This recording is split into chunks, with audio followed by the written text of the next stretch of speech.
حياكم الله. اليوم احنا في منتزه السمراء في اعلى قمة جبل السمراء.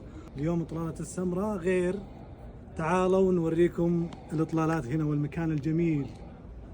خلونا نشوف الاطلالة، اطلالة هالمكان الجميل، وبسم الله ما شاء الله. شوفوا المكان. خلنا ننزل الإضاءة شوي. يا الله، هاي تحتك. شوفوا جمال هالمكان تبارك الله، والإطلالة الجميلة في السمراء. كافي ومطعم إيطالي وجلسات.